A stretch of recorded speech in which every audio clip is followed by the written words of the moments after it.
Hello friends, हम लोग discuss कर रहे थे PT 365 अपडेटेड पार्ट 2 और जिसमें डिस्कस कर रहे हैं इन्वायरमेंट। ऑलरेडी हम लोग काफ़ी टॉपिक कवर कर चुके हैं। अभी ये लास्ट के 3-4 टॉपिक बचे हैं तो इनको भी डिस्कस कर लेते हैं।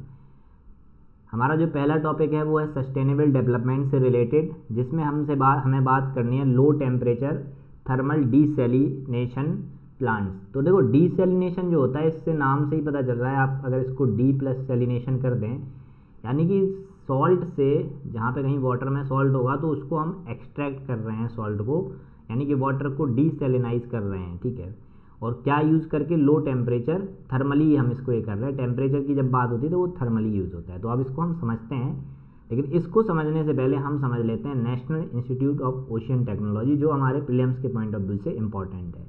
ये एक ऑटोनॉमस सोसाइटी है जो कि 1993 में बनाई गई थी और मिनिस्ट्री ऑफ अर्थ साइंस के अंदर आती है। इसका मेन काम क्या है कि इसको इंडिजीनियस टेक्नोलॉजी बनानी है और ऐसी टेक्नोलॉजी बनानी है जिससे कि नॉन लिविंग और लिविंग रिसोर्सेज को हार्वेस्ट कर पाएँ, जो हमारे इंडियन के एक्सक्लूसिव इकोनॉमिक जोन में है। यानी कि अगर सी में आप देखेंगे तो एक्सक्लूसिव इकोनॉमिक जोन होते हैं। उस जोन में जितने भी लिविंग और नॉन लिविंग रिसोर्सेज हैं उनको एक्सट्रैक्ट करने के लिए टेक्नोलॉजी बनाने का जो जिम्मा है वो NIOT को दिया गया है। इसके साथ साथ अगर हम कोई डीप मिशन भी करते हैं, जैसे डीप सी में जाकर के कुछ भी करते हैं, तो उससे रिलेटेड काम जो है वो भी इसी को करना है, यानी कि NIOT ही उसके लिए रिस्पॉन्सिबल है। उसके लिए टेक्नोलॉजी बनाने के लिए इसको ही काम करना पड़ेगा। अब ये थर्मल जो इसको हम शॉर्ट में बोलेंगे LTTD, इसके लिए ये क्यों न्यूज़ में है?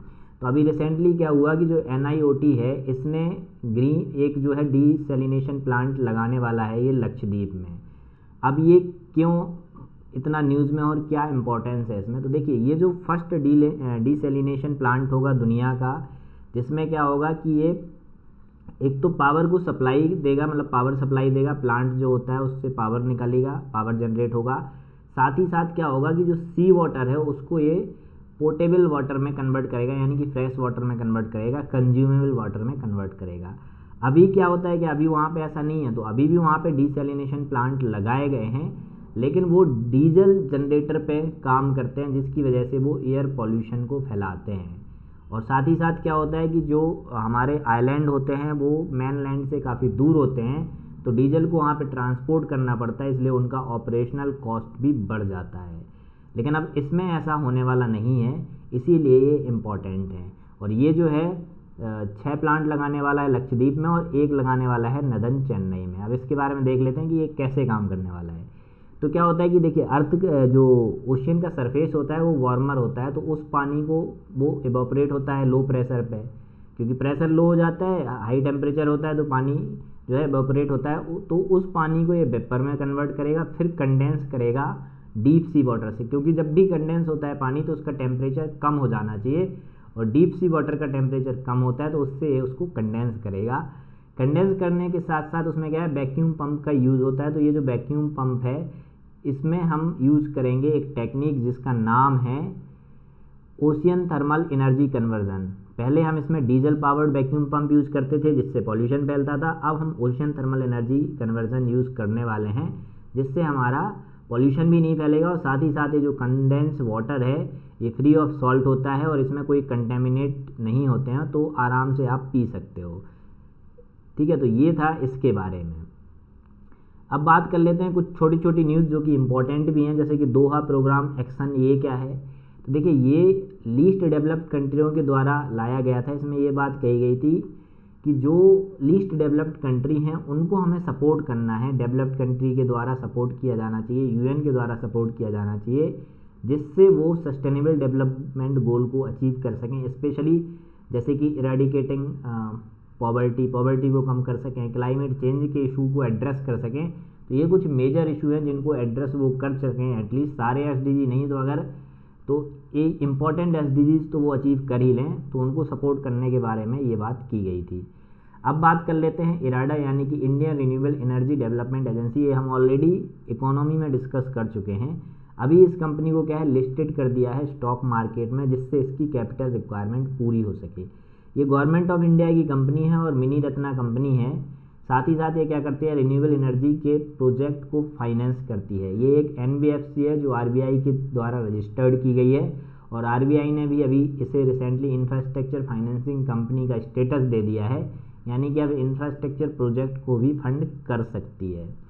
इसके बाद बात कर लेते हैं international day of zero waste. ये क्या है, तो देखिए अभी जो रिसेंटली क्या है, इस डे को जो है इस डे को सेलिब्रेट किया गया है, जिसमें हमारा मेन थीम क्या था इस करने के पीछे, कि हम चाहते हैं कि जो भी वेस्ट है उसको रोका जाए, उसको मिनिमाइज़ किया जाए और साथ ही साथ जो सर्कुलर इकोनॉमी है उसको प्रमोट किया जाए। ठीक है, जीरो वेस्ट अप्रोच को हमें लाना है, जिसमें जीरो वेस्ट अप्रोच क्या होगा कि जो भी लोग प्रोडक्शन कर रहे हैं, कंज्यूम कर रहे हैं और डिस्पोजल कर रहे हैं, वो इस तरीके से करें कि एक सर्कुलर सिस्टम है। जैसे कि पहली बात तो प्रोडक्शन में ही ऐसी चीज़ की जाए जो हार्मफुल नहीं हो, अगर मान लीजिए हो भी जाता है तो जो कंज्यूम कर रहा है तो वो उसको डिस्पोज सही तरीके से करे, उसको रिटर्न दे जिससे वो रीयूज हो सकें।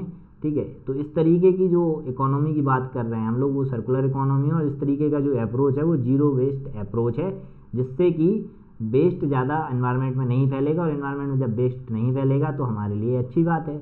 ये जो है 30 मार्च को ऑब्जर्व किया गया था। इसकी थीम रही थी achieving sustainable and environmentally sound practice of minimising and managing waste. जैसा कि हमने पहले ही डिस्कस किया कि अगर हम ऐसा करेंगे तो वो सस्टेनेबल भी होगा और एनवायरमेंटली फ्रेंडली भी होगा, क्योंकि उसका एनवायरनमेंट में कुछ इम्पैक्ट ही नहीं आएगा। जब हम वेस्ट को एनवायरनमेंट में फेंकेंगे ही नहीं तो उस एनवायरनमेंट को वो कैसे इम्पैक्ट करेगा। ठीक है, तो ये इसके बारे में था। अब बात कर लेते हैं मिशन 50 के EV4 इको, यानी कि ये जो है मिशन सिडबी के द्वारा लॉन्च किया गया है। सिडबी जो है small industry development bank of India, ये छोटी छोटी इंडस्ट्रीज़ को फाइनेंस करता है और बैंक के पास एक लिमिट रहती है कि प्रायोरिटी सेक्टर लैंडिंग जिसको बोलते हैं। तो जब बैंक उस लिमिट को पूरा नहीं कर पाता है तो जो रिमेनिंग पैसा रह जाता है वो उसको सिडबी को या फिर नाबार्ड को देना पड़ता है। तो ये दोनों जो है छोटी छोटी इंडस्ट्रीज़ को सपोर्ट करते हैं और नाबार्ड जो है एग्रीकल्चर वाले सेक्टर को सपोर्ट करता है, तो वहाँ से इनके पास फंडिंग आती है। ठीक है, तो ये मिशन इनके द्वारा लॉन्च किया गया था। अब इनका क्या एम था इसमें कि हमें जो है इलेक्ट्रिक व्हीकल के इकोसिस्टम को बढ़ाना है, उसको और ज़्यादा स्ट्रेंथन करना है और माइक्रो स्मॉल एंड मीडियम यानी कि MSME इंडस्ट्रीज़ को भी उस फील्ड में लाना है। ठीक है, अब सिडबी के बारे में अगर बात करें तो ये एक स्टैट्यूटरी बॉडी है, 1990 में बनाई गई थी। MSME सेक्टर को जो है लोन देती है, उनके प्रमोशन करती है और मिनिस्ट्री ऑफ फाइनेंस के अंदर आती है। अब बात कर लेते हैं millet and other ancient grain international research initiative यानी कि महाऋषि की। तो देखिए महाऋषि जो है एक प्रोग्राम है। अभी क्या हो रहा था, रिसेंटली जो G20 की मीटिंग हो रही थी उसमें इस प्रोग्राम को अप्रिशिएट किया गया है। अब ऐसा क्यों, क्योंकि देखिए यहाँ पे क्या हो रही है, इंडिया में बात चल रही है इंटरनेशनल अभी जो है मिलेट्स डे भी इंडिया के द्वारा सेलिब्रेट किया गया है। क्यों, क्योंकि मिलेट्स एक ऐसा सीरियल है जिसमें बहुत सारे न्यूट्रिएंट पाए जाते हैं और सुपर फूड इसको हम कह सकते हैं। और सबसे इम्पॉर्टेंट चीज़ ये है कि ये ड्राई एरिया में भी, टेम्परेट एरिया में, सब ट्रॉपिकल रीजन में और ट्रॉपिकल रीजन में कहीं पे भी आराम से उगाया जा सकता है। तो ये हमारे लिए एक अच्छा फूड हो जाएगा, जिससे हमारी फूड सिक्योरिटी भी इंश्योर हो जाएगी और फूड की जो प्रॉब्लम है, न्यूट्रिशन की जो प्रॉब्लम है वो भी सॉर्ट आउट हो जाएगी। इसलिए महाऋषि एक इम्पॉर्टेंट स्कीम है हमारे लिए। अब बात कर लेते हैं नेक्स्ट टॉपिक की। तो नेक्स्ट टॉपिक हमारा है ज्योग्राफी से रिलेटेड और स्पेशली डिजास्टर मैनेजमेंट से रिलेटेड। तो ये जो पहला टॉपिक है ये है हीट वेव अलर्ट के बारे में। जैसा कि नाम से ही पता चल रहा है कि कोई वेव है जो कि बहुत हीट है, उसके बारे में बात कर रहा है। तो अब हीट वेव अलर्ट कौन जारी करता है, तो ये करता है IMD यानी कि इंडियन मेट्रोलॉजिकल डिपार्टमेंट के द्वारा। और अभी रिसेंटली 3 स्टेट में ही ऑरेंज अलर्ट किया गया है IMD के द्वारा। अब देखिए किस स्टेट में किया गया ये हमारे लिए जानना इंपॉर्टेंट नहीं है, हमारे लिए जानना इंपॉर्टेंट ये है कि हीट वेव क्या होती है और इसके क्या क्या नाम है अलग अलग। तो देखिए अगर हम एयर में जाते हैं तो एयर का एक ऐसा टेम्परेचर जिसमें हम लोग सर्वाइव ना कर पाएँ, जब उसको मतलब जो हमें एक्सपोज हो, मतलब प्रॉब्लम हो, उसमें ज़्यादा हीट लग रहा है, उसकी वजह से बॉडी में जलन हो रही है, ठीक है, एक्सपोजर करने से बॉडी बर्न हो रही है, जैसे सन बर्न जिसको बोलते हैं, तो वो सब चीज़ें जब होने लगती हैं तो वो एक हीट वेव कहलाने लगती है। अब ये क्यों आती है, तो देखिए ज़्यादातर क्या होता है हॉट ड्राई रीजन में आती है, जहाँ पे मॉइस्चर बिल्कुल नहीं होते, तो वहाँ पे क्या है कि जो वेव है वो और ज़्यादा हीट हो जाती है, यानी कि जो एयर है वो और ज़्यादा हीट हो जाती है। फिर जहाँ पे क्लाउड नहीं हो तो सन की रोशनी ज़्यादा पड़ती है और उस वजह से भी ये ऐसा होता है, या फिर एंटी साइक्लोनिक कंडीशन की वजह से भी ऐसा होता है। अब जो IMD है उसने 4 तरीके की इसको कलर कोड दे रखे हैं। जैसे ग्रीन मतलब कि नॉर्मल है, यहाँ पे येलो है तो यानी कि अलर्ट है, और अगर ऑरेंज है यानी कि सीवियर हीट अलर्ट है, और रेड है यानी कि ये तो बहुत ज़्यादा ही अलर्ट है, आप बाहर निकलिए मत वरना बहुत प्रॉब्लम होने वाला है आपको। तो इस तरीके के अलर्ट जो है IMD के द्वारा किए जाते हैं, तो उसको हीट वेव अलर्ट बोलते हैं। अब ये टॉपिक इंपॉर्टेंट है जिसमें बात कर रहे हैं हम लोग साउथ अटलांटिक एनोमैली की। अब ये क्या चीज़ होती है, तो देखिए इसमें कुछ नहीं होता, एक आपका सिंपल सा एक कोई रीजन रहेगा, उस रीजन के ऊपर क्या होता है स्काई में एक लोअर मैग्नेटिक इंटेंसिटी आ जाती है, यानी कि लोअर मैग्नेटिक फील्ड आ जाती है। और ऐसा कहाँ पे हुआ है अभी रिसेंटली, तो साउथ अमेरिका, ये देखिए ये वाला साउथ अमेरिका का रीजन है और ये अफ्रीका का रीजन है। तो साउथ अमेरिका और north west Africa south west Africa के बीच में ऐसा हुआ है। अब ये क्यों होता है, तो देखो साइंटिस्ट इसके 2 रीजन बताते हैं। एक तो क्या बताते हैं कि जो मैग्नेटिक एक्सेस है अर्थ का उसके टिल्टेशन की वजह से ऐसा होता है। दूसरा क्या है, जो हमारी जैसे आपने पढ़ा होगा कोर में, तो एक इनर कोर होती है, एक आउटर कोर होती है अर्थ की। तो जो आउटर कोर में जो मोल्टन मेटल है या जो मगमा जिसको बोल सकते हैं, तो उसमें क्या है बहुत ज़्यादा वेरिएशन होते हैं, फ्लो होता रहता है, तो उसकी वजह से भी ऐसा होता है। तो उसी को हम बोलते हैं साउथ अटलांटिक एनोमैली। इसको नाम अभी साउथ अटलांटिक क्यों दिया गया है, क्योंकि देखिए ये पूरा अटलांटिक ओशियन है और ये अटलांटिक के साउथ में पाया जा रहा है, इसीलिए इसका नाम साउथ अटलांटिक एनोमैली रखा गया है। ठीक है, अब इससे प्रॉब्लम क्या होता है, तो इससे प्रॉब्लम जो स्पेस क्राफ्ट होते हैं उनको होता है, क्योंकि मैग्नेटिक फील्ड की वजह से इलेक्ट्रिक करंट भी जनरेट हो जाता है, और जब इम्बैलेंस होगा तो शॉर्ट सर्किट भी हो सकता है, वो फंक्शन करना भी बंद कर सकते हैं, हो सकता है उनका सारा डाटा लॉस हो जाए, या फिर वो परमानेंटली डैमेज भी हो सकते हैं। ठीक है, इसके बाद बात करते हैं Indian national centre for ocean information service. ये क्यों ये न्यूज़ में है, इसके बारे में बात कर लेते हैं। तो सबसे पहले तो ये एक ऑटोनॉमस बॉडी है जो कि 1999 में बनाई गई थी। ठीक है, अब इसका मेन काम क्या है, देखो इसको ऑर्गेनाइज, इसका जो चेयरमैन होता है वो सेक्रेटरी होता है मिनिस्ट्री ऑफ अर्थ साइंस का, यानी कि मिनिस्ट्री ऑफ अर्थ साइंस का जो सेक्रेटरी होगा वही इसका हेड होगा।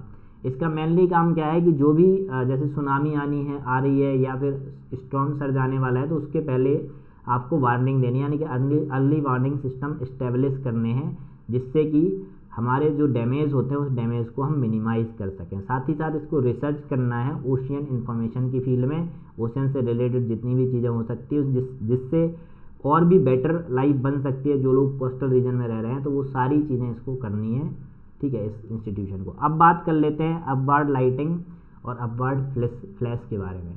तो देखो ब्राज़ील के रिसर्चर ने अभी ये ऑब्जर्व किया है कि जो टॉल ऑब्जेक्ट होते हैं ना, उनसे एक लाइट निकलती है ऊपर की साइड। जैसे मान लीजिए ये बहुत टॉल ऑब्जेक्ट है, तो यहाँ से एक लाइट निकलती है ऊपर की साइड। और ऐसा कब होता है, जब इन्वायरमेंट में आप देखोगे बहुत ज़्यादा क्लाउड हो और क्लाउड के पास बहुत ज़्यादा चार्ज रीजन हो, तो उस वजह से ये चीज़ बन जाती है। तो इसी को जो है वर्टिकल लाइटिंग और वर्टिकल फ्लैशेस बोला गया है। अब एक साइक्लोन न्यूज़ में है जिसका नाम है फ्रेडी। अब ये न्यूज़ में क्यों है, क्योंकि ये लॉन्ग सर्वाइविंग और लॉन्ग लास्टिंग ट्रॉपिकल साइक्लोन बन चुका है। ठीक है, इससे पहले ह्यूरिकेन और तूफान आया था जो 31 डे तक रहा था, ये 33 डे तक रह चुका है। और ऐसा इसलिए हुआ है क्योंकि देखिए इसको कंटिन्यूसली वार्म ओशियन सरफेस तो मिल रहा है, लेकिन साथ ही साथ क्या है कि ये जो लैंड से इंटरेक्ट नहीं कर रहा है। अगर ये लैंड से इंटरेक्ट करेगा तो साइक्लोन जैसे ही लैंड से इंटरेक्ट करता है, उसका जो सक्शन है, यानी कि वो जो पानी खींचने की जो क्षमता है उसकी वो कम हो जाती है, क्योंकि लैंड पे तो पानी है नहीं, तो धीरे धीरे वो वीक होने लगता है। लेकिन यहाँ पे इसको लैंड नहीं मिली, इसलिए ये कंटिन्यू रह रहा है। अगर लैंड मिलती तो शायद ये इतना सर्वाइव नहीं कर पाता। ठीक है, इसके बाद कर लेते हैं national platform for disaster risk reduction, यानी कि NPDRR। ये क्या चीज़ है, तो देखिए ये मिनिस्ट्री ऑफ होम अफेयर ने लॉन्च किया हुआ है, और साथ में किस किस के साथ मिलकर किया है, तो national disaster management authority, national disaster response team जिसको हम NDRF बोलते हैं, और national institution of disaster management के द्वारा जो है ऑर्गेनाइज किया गया है। अब इसका मेन एम क्या है, तो इसका मेन एम ये है कि हमें जो है जो लोकल चीज़ें हमारे पास होती है, जो लोकल बिल्डिंग होती है, उनमें हमें इतना रेजिलियंस लाना है, वो ऐसे बनाना है कि वो क्लाइमेट चेंज को आराम से अडॉप्ट कर सकें। ठीक है, तो इस तरीके की चीज़ें हमें करनी है, जिससे हमारा क्या है क्लाइमेट चेंज के खिलाफ जो हमारी लड़ाई है वो कम्प्लीटली हो जाए, मतलब हम सक्सेस कर सकते हैं। क्योंकि क्लाइमेट चेंज तो देखो होना ही है और ये बिल्कुल सही है, इसमें कोई डाउट नहीं है। तो अब क्लाइमेट चेंज अगर हो रहा है तो हम अपनी जो बिल्डिंग है या जो लोकल चीज़ें वहाँ पे अवेलेबल हैं उनको इतना रेजिलियंस बनाएं कि वो उस क्लाइमेट चेंज को आराम से बियर कर पाए। ठीक है, अब बात कर लेते हैं फार्मर डिस्ट्रेस इंडेक्स की, यानी कि FDI। ये वो FDI नहीं है जो हमारे फॉरेन से हमारे देश में आती है, ये फार्मर का डिस्ट्रेस से रिलेटेड एक इंडेक्स है। इसमें ये किसने लाया है, तो ये ICAR ने लाया है, यानी कि ये एग्रीकल्चर में काफ़ी बड़ा इंस्टीट्यूट होता है जिसका नाम है Indian council of agriculture research. ठीक है, इसने क्या किया है कि अर्ली वार्निंग सिस्टम एक बनाया है जिसमें ये आइडेंटिफाई करेगा कि कोई फार्मर अगर स्ट्रेस में है। ठीक है, और ये नाबार्ड के द्वारा फंडेड किया जाने वाला प्रोजेक्ट है। अगर वो स्ट्रेस में है तो उसकी हेल्प की जाएगी और उसको उस स्ट्रेस से बाहर निकाला जाएगा।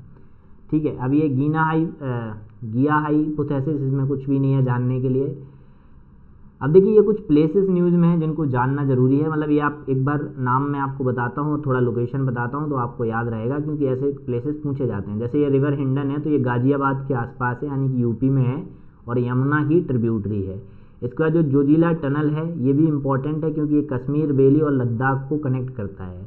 अगर हम बात करें नीरू रिवर की तो ये यहाँ पे आपको देखने को मिलेगी जम्मू एंड कश्मीर में, और यहाँ पे ये क्या करती है कि चिनाब से जा कर के मिल जाती है, चिनाब की ट्रिब्यूटरी है।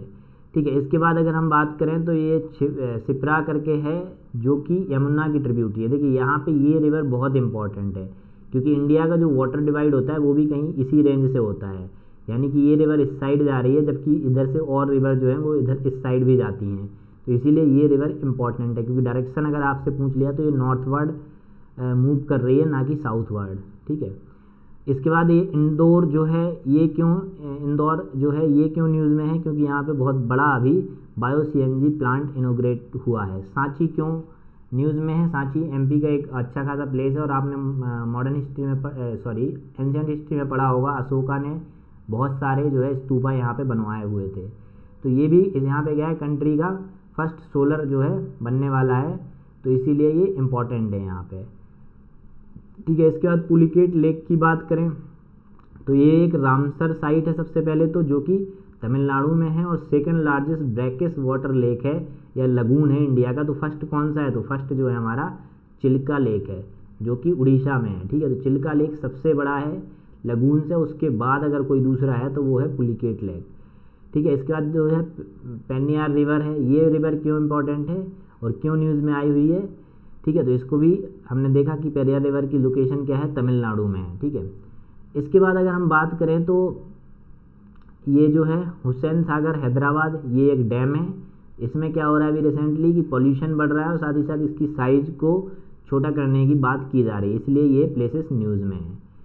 ठीक है, अब बात कर लेते हैं कुछ रिपोर्ट और इंडेक्सेस की जो कि काफ़ी इंपॉर्टेंट होने वाले हैं। ये रिपोर्ट रियली में बहुत इंपॉर्टेंट है क्योंकि ये बहुत से इंटरनेशनल ऑर्गेनाइजेशन द्वारा लॉन्च की गई हैं और काफ़ी अच्छी रिपोर्ट हैं। तो डिस्कस करते हैं रिपोर्ट्स के बारे में।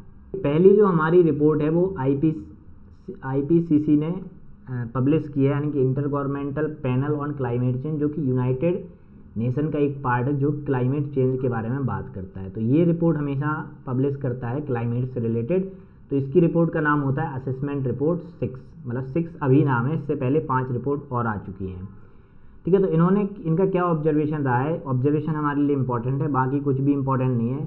तो इनका ऑब्जर्वेशन ये रहा है कि देखिए अगर हम देखें तो ह्यूमन की एक्टिविटी की वजह से जो हमारी ये ग्रीन हाउस गैसेस हैं वो 1.1 डिग्री सेल्सियस तक बढ़ गई हैं फ्रॉम 1850 टू 1900। उस समय जो लेवल था और आज के लेवल पे अगर देखें तो ह्यूमन एक्टिविटी की वजह से जो ग्रीन हाउस गैसेस की वजह से जो टेम्परेचर बढ़ा है वो 1.1 डिग्री सेल्सियस है।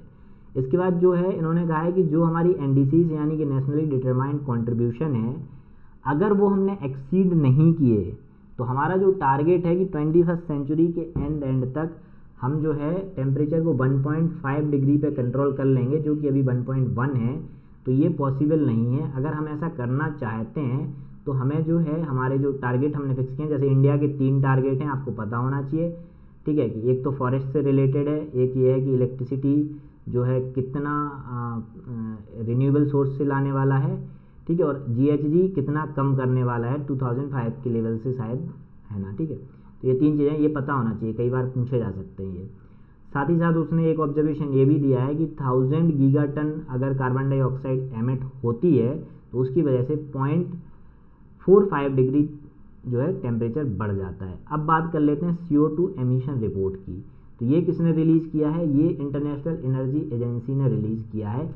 अब देखिए ये एक्चुअली इंटरनेशनल एनर्जी एजेंसी ने रिलीज़ किया है, तो इसमें एनर्जी की बात की जाएगी, है ना। तो एनर्जी की बात कर लेते हैं। इसमें क्या बोल रहे हैं वो लोग कि कार्बन एमिशन जो है 0.9% से बड़ा है, मतलब किस फील्ड में? एनर्जी के फील्ड में। ये केवल एनर्जी की बात कर रहे हैं कि ग्लोबल एनर्जी रिलेटेड अगर बात की जाए, जैसे हम पावर को जनरेट करते हैं तो पावर प्लांट वगैरह से, तो उन सब चीज़ों से जो एमिशन हुआ है वो 0.9% तक इंक्रीज होकर के 2022 में 36.8 गीगाटन तक पहुंच गया है। लेकिन साथ में एक ऑब्जर्वेशन ये भी देखा है कि जिस स्पीड से CO2 की ग्रोथ हुई है वो बहुत कम है as compare to GDP growth से। नहीं तो क्या होता है, ज़्यादातर टाइम पहले ऐसा होता था कि GDP की ग्रोथ कम होती थी और CO2 की ग्रोथ ज़्यादा होती थी। लेकिन अब क्या है, बहुत सी ग्रीन टेक्नोलॉजी आने लग गई हैं, तो उसकी वजह से CO2 की ग्रोथ कम हुई है एज़ कम्पेयर टू GDP की ग्रोथ से। साथ ही इन्होंने ये बताया है कि जो ऑयल से एमिशन हुआ है वो ज़्यादा है एज़ कम्पेयर टू कोल के एमिशन से। अब थोड़ा सा जान लेते हैं कि इंटरनेशनल एनर्जी एजेंसी आखिरकार क्या है। तो देखिए इसको 1974 में बनाया गया था। इसका मेनली काम है कि आपको reliable, affordable and sustainable energy से रिलेटेड टेक्नोलॉजी लानी है।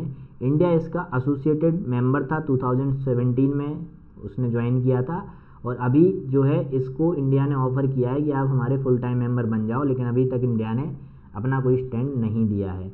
साथ ही साथ ये जो है वर्ल्ड एनर्जी आउटलुक भी पब्लिश करता है और ऑयल मार्केटिंग रिपोर्ट भी पब्लिश करता है। अब बात कर लेते हैं वर्ल्ड एनर्जी ट्रांजिशन आउटलुक। तो ये जो है इंटरनेशनल रिन्यूएबल एनर्जी एजेंसी के द्वारा यानी कि एरिना के द्वारा पब्लिश किया गया है। इन्होंने क्या बताया है कि देखिए जो हमारे पास करंट प्लेसेस हैं, जो हमने शपथ ली हुई हैं कि हम जो है 1.5 डिग्री तक कंट्रोल कर लेंगे टेम्परेचर को, इसमें अभी देखा जाए आज की डेट से जो हमारे प्लान है उस प्लान को देखा जाए तो हम लोग करीब 16 गीगाटन से लैग कर रहे हैं। तो हमें और ज़्यादा GHG के एमिशन को कम करना पड़ेगा, तभी हम अपना टारगेट पूरा कर पाएंगे, अदरवाइज ये टारगेट पूरा हो नहीं पाएगा। ठीक है, अब इसके बारे में भी थोड़ा सा जान लेते हैं कि एरिना क्या है। तो देखिए ये भी एक इंटर गवर्नमेंटल ऑर्गेनाइजेशन है जो कि 2009 में बनाई गई थी जर्मनी में। इसका मेनली काम क्या है कि आपको जो है एक सस्टेनेबल टाइप का एनवायरनमेंट क्रिएट करे रिन्यूएबल एनर्जी के लिए। इसमें 168 मेंबर हैं, जिसमें 160 कंट्रीज़ और यूरोपियन यूनियन है। ठीक है, तो इसके बारे में इतना ही है। अब बात कर लेते हैं gross domestic climate risk report. ये किसके द्वारा पब्लिश की जाती है? तो ये क्रॉस डिपेंडेंसी इनिशिएटिव के द्वारा की जाती है।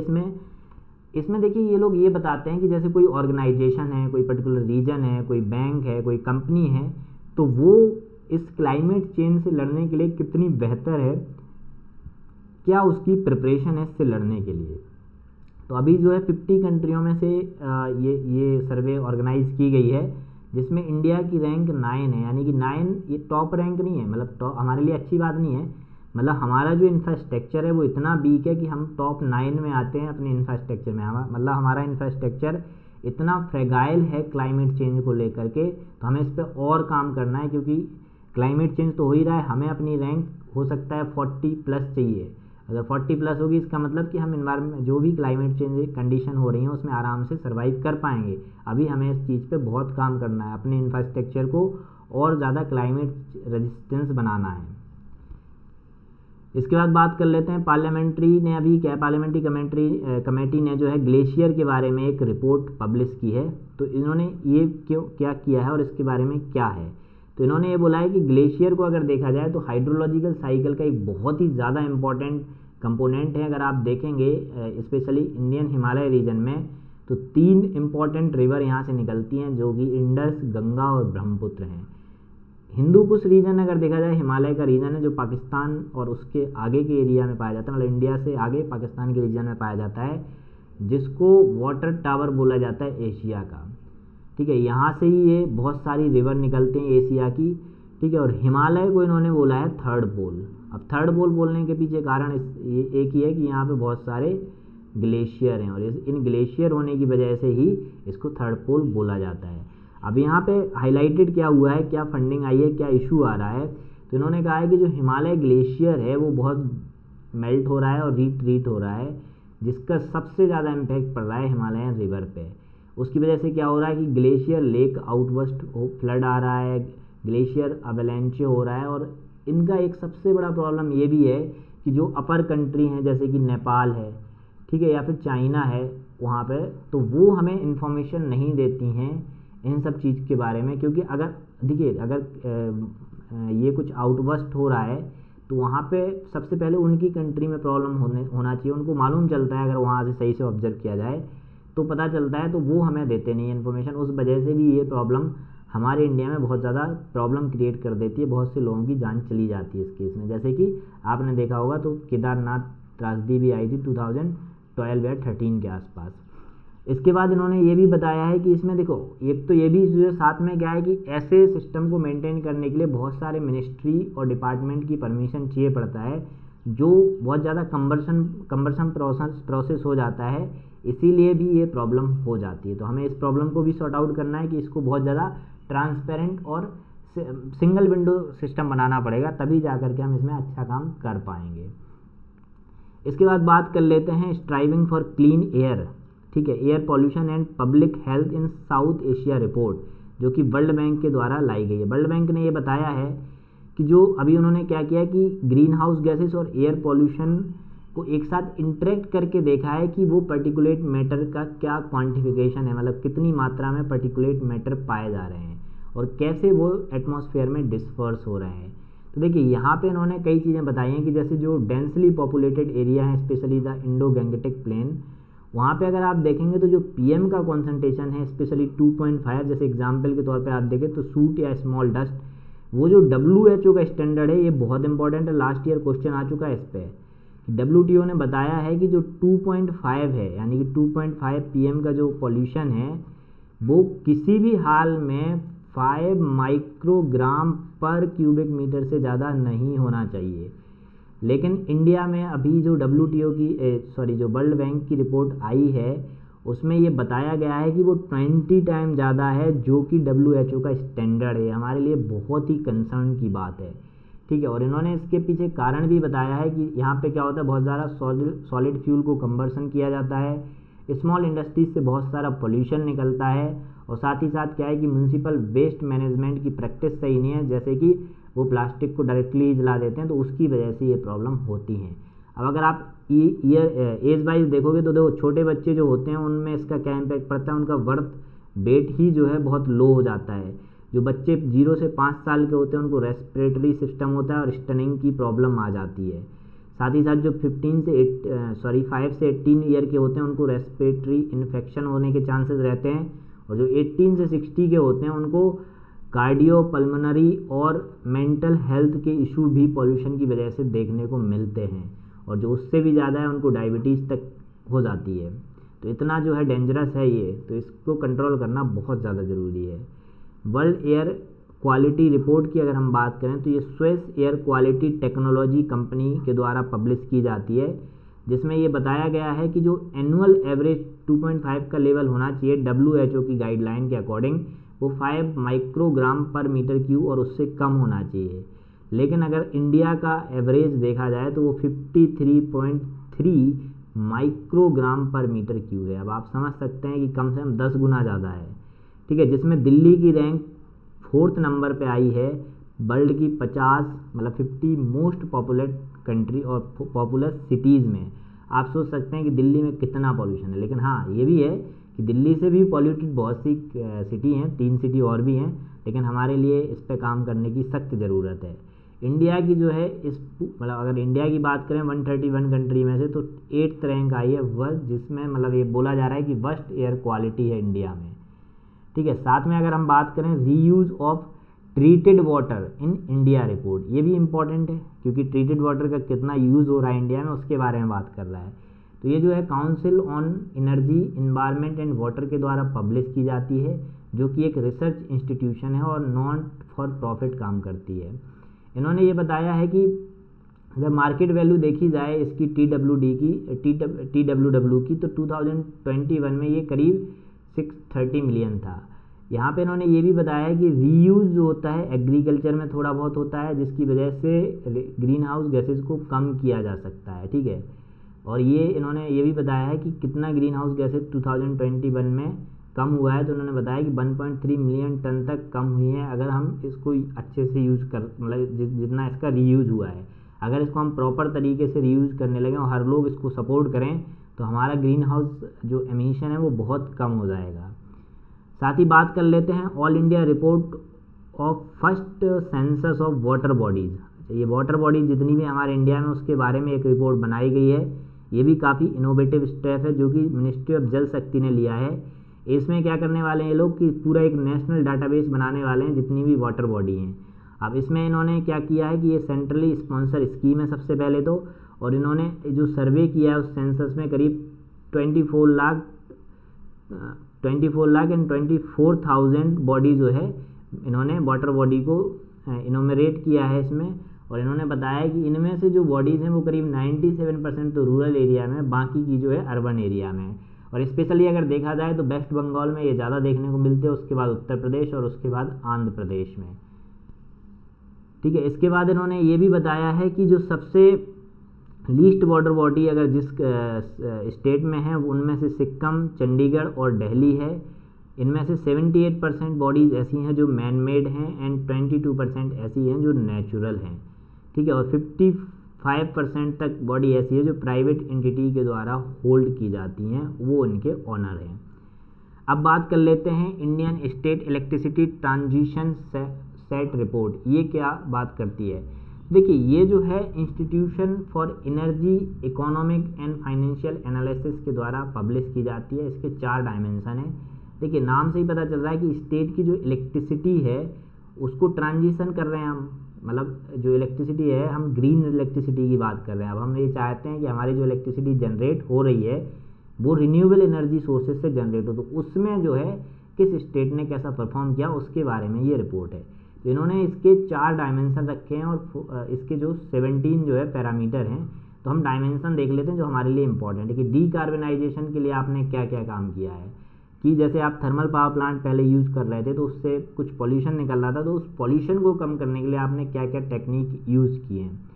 साथ ही साथ आपने परफॉर्मेंस पावर सिस्टम को अच्छा करने के, पावर सिस्टम की परफॉर्मेंस अच्छा करने के लिए आपने क्या क्या स्टेप लिए हैं, ठीक है।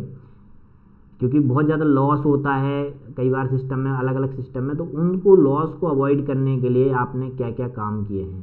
साथ ही साथ कि आपका जो पावर सिस्टम का इकोसिस्टम है वो कितना रेडीनेस है, जैसे कि स्मार्ट मीटरिंग की बात की जिससे चोरी भी नहीं हो और उसका सही तरीके से यूटिलाइजेशन हो सके। साथ ही साथ आपकी पॉलिसी और पॉलिटिकल कमिटमेंट कैसी है इन चीज़ को पूरा करने के लिए। इसमें की फंडिंग में ये पाया गया है कि जो बिहार है, यूपी और वेस्ट बंगाल है, इनको अपनी जो है जो पोटेंशियल है और जो ट्रांजिशन कमिटमेंट है वो और भी ज़्यादा एक्सटेंड करने की ज़रूरत है, क्योंकि उन्होंने बहुत अच्छा परफॉर्म नहीं किया है। केवल कर्नाटक एक ऐसा स्टेट है जिसने बहुत अच्छा परफॉर्म किया है सभी डायमेंशन में, और उसके बाद अगर कोई दूसरा है तो वो है गुजरात। अब बात कर लेते हैं एनवायरमेंटल स्टैटिस्टिक्स 2023 की। तो ये जो है मॉस्पी के द्वारा लॉन्च किया गया है, रिलीज़ किया गया है।